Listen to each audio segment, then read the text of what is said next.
रंगरंगात रंगला श्रावण, नभ नभात उतरला श्रावण, पाना पानात लपला श्रावण, फुला फुलांत उमलला श्रावण. श्रावण महिन्याच्या तुम्हा सर्वांना खूप खूप हार्दिक शुभेच्छा.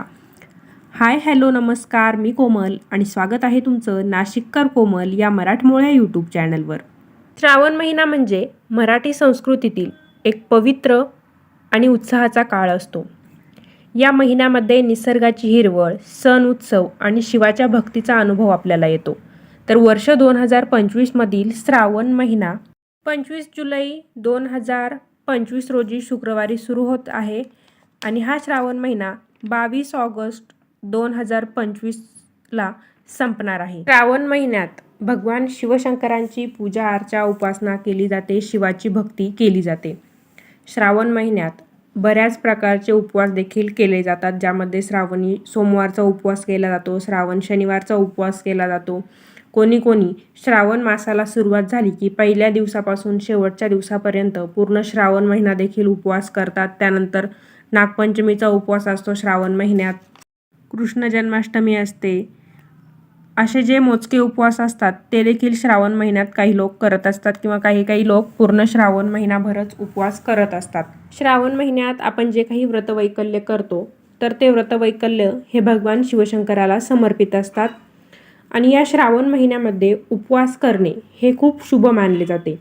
तर मंडळी, आजच्या व्हिडिओमध्ये आपण श्रावण महिन्यातील उपवास नक्की कसे करायचे, संपूर्ण महिनाभर जर तुम्हाला उपवास करायची इच्छा असेल तर तुम्ही तो महिनाभराचा उपवास कशा प्रकारे करू शकता, काय खाऊ शकता, आपल्या आरोग्याची काळजी घेऊन उपवास कसा करायचा हे देखील मी तुम्हाला आजच्या व्हिडिओमध्ये सांगणार आहे. त्यासाठी तुम्ही व्हिडिओ संपूर्ण बघा, म्हणजे श्रावण महिन्यातील उपवासाची योग्य ती माहिती तुम्हाला मिळेल. आणि व्हिडिओ बघत असताना सर्वांनी कमेंटमध्ये लिहा ओम नमः शिवाय. चला तर मग आजच्या व्हिडिओला सुरुवात करते. श्रावण महिन्यातील उपवास म्हणजे तुम्हाला जर पूर्ण महिनाभराचा उपवास करायचा असेल तर तो तुम्ही 2 प्रकारे करू शकता. एक तर तुम्ही पूर्ण महिनाभर जे काही उपवासाचे पदार्थ असतात म्हणजे फळे, दूध, राजगिऱ्याचे लाडू किंवा राजगिऱ्याचे पदार्थ, त्यानंतर साबुदाण्याची खिचडी, भगरीचे पदार्थ खाऊन तुम्ही पूर्ण महिनाभर उपवास करू शकता. त्यानंतर दुसऱ्या पद्धतीत तुम्ही उपवास असा करू शकता, एक टाईम तुम्ही जेवण करायचं आहे, एकतर सकाळी जेवण करायचं किंवा संध्याकाळी जेवण करायचं. मग ते तुम्ही ठरवून घ्यायचं की तुम्हाला जेवण सकाळी करायचं की संध्याकाळी करायचं. जेवण केल्यानंतर बाकी दिवसभर तुम्ही काही खायचं नाही. संध्याकाळी समजा तुम्हाला भूक वाटते, मग तुम्ही उपवासाचे पदार्थ खाऊ शकता. त्यामध्ये तुम्ही फळं, राजगिरा, वेफर्स, भगरीचे पदार्थ, दूध अशा पद्धतीने पदार्थ खाऊन तुम्ही हा महिनाभराचा उपवास करू शकता. एकच वेळी तुम्ही जेवण करून दुसऱ्या प्रकारचा हा तुम्ही उपवास करू शकता. फक्त उपवास करताना आपल्याला नुसतं खायचंच बघायचं नाही आहे, तर भगवान शंकराची पूजा करणं, मंत्रोच्चार करणं, आरती करणं हे देखील महत्त्वाचं आहे. तर श्रावण महिन्यातील आपण जे काही उपवास करतो तर ते उपवास करताना त्या उपवासाचे काही नियम आहेत. तर ते नियम कोणते आहेत ते मी तुम्हाला सांगते.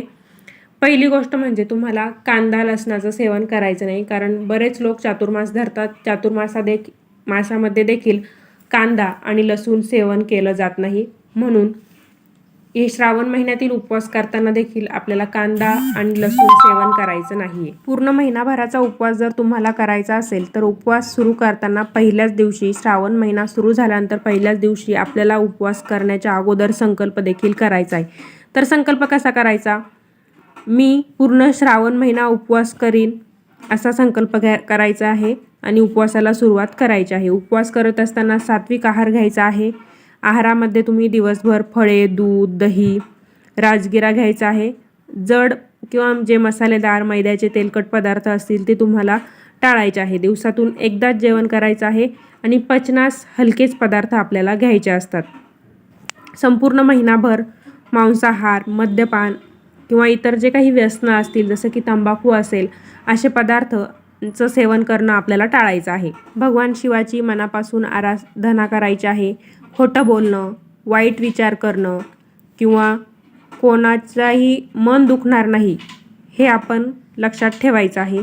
या काळामध्ये आपल्याला होईल तितका दानधर्म देखील करायचा आहे. भगवान शिवशंकरांच्या मंत्रांचा जप करायचा आहे, पूजा करायची आहे. या काळामध्ये आपल्या आरोग्याची देखील काळजी घ्यायची आहे. महिनाभराचा उपवास म्हटल्यावर आपल्या शरीराला थकवा जाणवणार नाही याची देखील काळजी घ्यायची आहे. म्हणूनच आपल्या शरीराला पुरेसा आराम द्यायचा आहे. शरीर साथ देत नसेल तर उपवास तुम्ही मध्येच सोडून दिला तरी चालेल. 8 दिवस उपवास केला आणि तुम्हाला अशक्तपणा जाणवतोय, तुम्हाला काही त्रास होतोय, चक्कर येत आहे, डोके दुखतीये, मळमळ होते, तर तुम्ही हा उपवास सोडून दिला तरीही चालेल. उपवास करण्याअगोदर डॉक्टरांचा सल्ला घ्या. तुम्हाला काही आजार असेल किंवा ज्या महिलांची डिलिव्हरी झालेली असेल, गर्भवती महिला असतील, त्यांनी शक्यतो हा महिनाभराचा उपवास करू नका. करायचा असेल तर डॉक्टरांचा सल्ला घ्या आणि खूप उपाशी असं राहू नका, जेणेकरून तुम्हाला आणि बाळाला त्रास होणार नाही.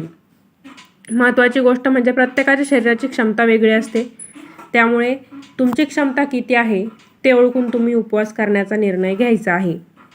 उपवास करताना योग्य नियोजन आणि आहाराची काळजी घेणे महत्त्वाचं आहे, म्हणजे तुम्हाला कोणताही त्रास उपवासाने होणार नाही. उपवास केल्यामुळे आपली शारीरिक शुद्धी तर होतेच, त्यासोबतच मानसिक शुद्धी देखील होते. म्हणजे आपण उपवास केला तर दररोज पूजा अर्चा करतो, मंत्रोच्चार करतो, त्यामुळेच आपल्या मनातील निगेटिव्ह विचार निघून जातात, सकारात्मक विचार आपल्या मनात घर करू लागतात. म्हणजे थोडक्यात मानसिक शुद्धी होते. आपल्या शरीराला देखील थोडीशी विश्रांती मिळते, कारण उपवास म्हटलं की आपण थोडंसं कमी खातो आणि शरीराला विश्रांती मिळते. शरीरातील नकारात्मक ऊर्जा देखील कमी व्हायला मदत होते. सोबतच भगवान शिवाची कृपा प्राप्त होते. श्रावण महिन्यातील संपूर्ण महिनाभर उपवास करणं तुम्हाला जर शक्य नसेल तर तुम्ही श्रावणी सोमवारचे उपवास करू शकता. श्रावण महिन्यातले सोमवारचा जो दिवस आहे तो देखील उपवासासाठी महत्त्वाचा मानला जातो, कारण श्रावण महिना हा भगवान शिवशंकरांना समर्पित आहे आणि शंकरांचा वार सोमवार आहे असं म्हटलं जातं. त्यामुळे श्रावण महिन्यातील तुम्ही सोमवारचा उपवास देखील करू शकता. या दिवशी भगवान शंकराची पूजा करून उपवास केला जातो. सोमवारचा उपवास विशेषतः स्त्रिया करतात, स्त्री पुरुष दोघेही हा उपवास करू शकता. या दिवशी उपवास करून भगवान शंकराची पूजा करून कृपा आणि आशीर्वाद मिळवला जातो. सोमवारच्या उपवासाने सुख समृद्धी आणि उत्तम आरोग्य लाभतं अशी मान्यता आहे, त्यामुळेच बरेच लोक सोमवारचा उपवास करत असतात. श्रावण महिना भगवान शंकराला समर्पित असल्यामुळे या महिन्यात उपवास करणं खूप शुभ मानलं जातं. उपवास केल्यामुळे आपल्या मनाची शुद्धी होते, शरीराची शुद्धी होते आणि भगवान शंकरांची कृपा देखील आपल्याला प्राप्त होते. आपल्याला आध्यात्मिक आणि शारीरिक फायदे श्रावण महिन्यात उपवास केल्याने मिळत असतात.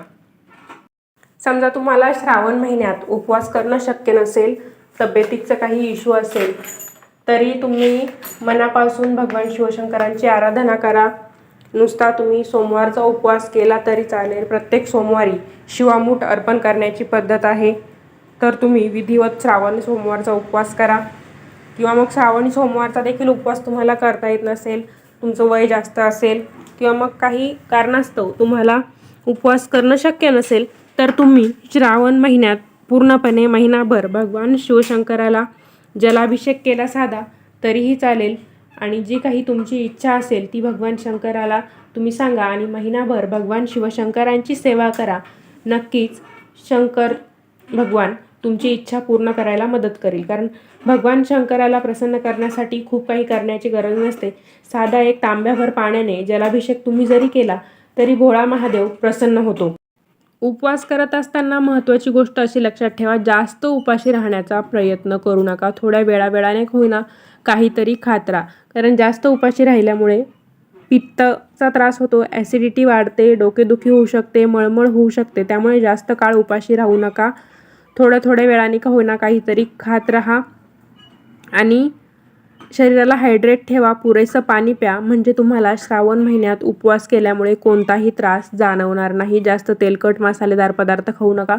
फलाहार जास्त घ्या, म्हणजे तुम्हाला उपवासाचा त्रास होणार नाही. तर असा होता आजचा व्हिडिओ आवडला असेल तर व्हिडिओला लाईक करा, शेअर करा.